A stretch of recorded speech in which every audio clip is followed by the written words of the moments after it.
Hi, what's up, you guys? I hope you all are having a great day today. So today we are going to be talking about Nicki Minaj as I began reflecting on her current Pink Friday 2 era, and I felt it was just a little bit underwhelming. I definitely think this era had quite a bit of potential for Nicki to be like this really big pop culture moment, but over the past 6 months, it seems to be fizzling out. But before we get into all of that, I do want to say if you're interested in female artists, music conversation, music debates, music reviews, and really anything music related, definitely consider subscribing. I really appreciate it. Alright, y'all, let's try to unpack what really went wrong with Nicki Minaj's Pink Friday 2 era.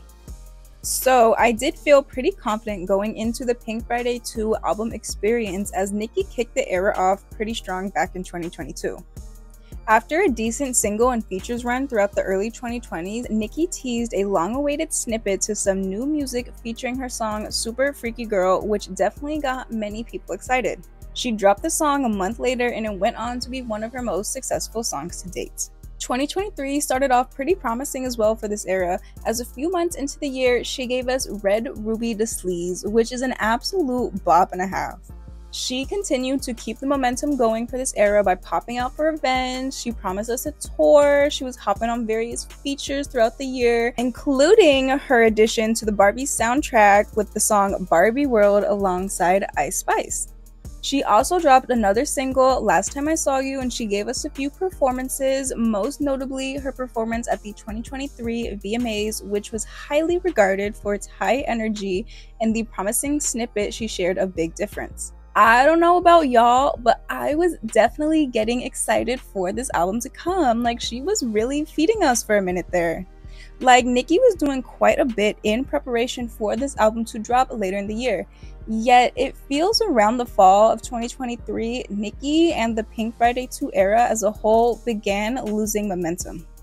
After the release of Last Time I Saw You and her VMA performance of September of 2023, the promotion for Pink Friday 2 just seemingly died down a little bit.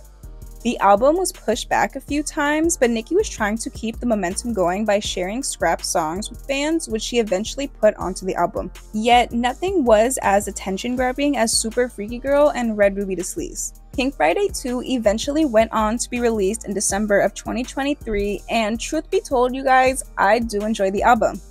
I wouldn't say it's her best by any means, but I do like the little lover girl vibe she got going on with most of these tracks, and I think that some songs on the album, like Blessings or Just the Memories, are some of Nicki's most mature songs to date. Nicki went on to give this album a solid week of promotion by appearing in various interviews. She was on talk shows, she did live streams to really help spread the word of Pink Friday 2. Around this time, I was still locked in, she was delivering with the media promo. I liked the music. She was promising more singles and videos to come. There was a tour to look forward to. I was still enjoying the era around this time. So, I personally think where things began to shift a little bit for the Pink Friday 2 era was in early 2024. This, of course, is when the Nicki Minaj and Megan Thee Stallion feud went full throttle.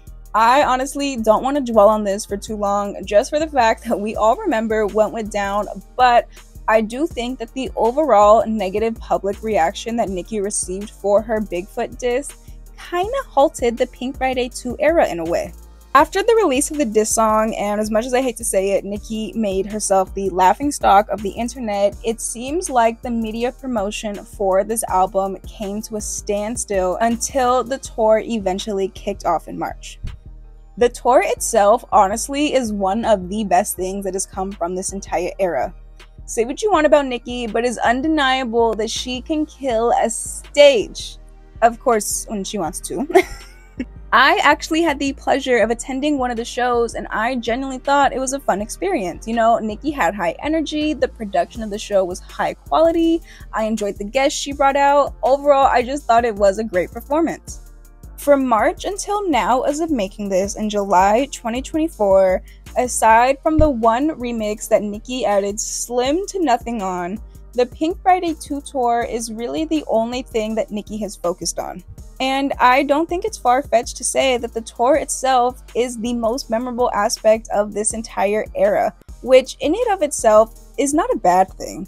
Obviously, people like Beyonce and Taylor have had some wildly successful tours lately, and they went on to redefine their position within the music industry. Thus, there's absolutely nothing wrong with having a successful tour like Nicki did. But when you sit down and remember that it's been half a year since the album dropped, and the last single was from September of last year, and the last high production music video we received was from 2022, the lack of material fans received begins to feel kind of underwhelming and honestly kind of disappointing.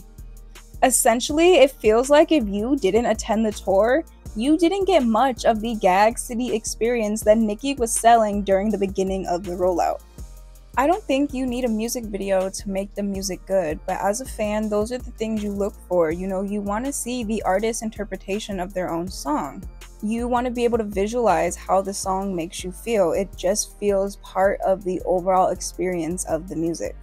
As of lately, Nicki seems to be sharing new old music with fans, and I don't know if she has intention to release these scrap tracks, but the method of promoting them has gotten, for lack of a better term, lazy. The snippet for Super Freaky Girl felt like a monumental moment as we were watching it, yet these new snippets over just a selfie video don't give me that same excitement. With the tour wrapping up by the end of the year, it feels like the Pink Friday 2 era is slowly coming to an end, and we, the fans, still have little to show from it. I do see the perspective that Nicki just may have new priorities due to motherhood, and I completely understand that, but as a fan of Nicki's music, I do feel a little bit let down with the lack of accessible content from this era. But this was simply my 2 cents on what Nicki Minaj has delivered thus far for the Pink Friday 2 era. I'm definitely interested in hearing all of your guys' thoughts. Did the Pink Friday 2 era meet your expectations, or were you expecting something a little bit different from Nicki? Definitely let me know all of your thoughts.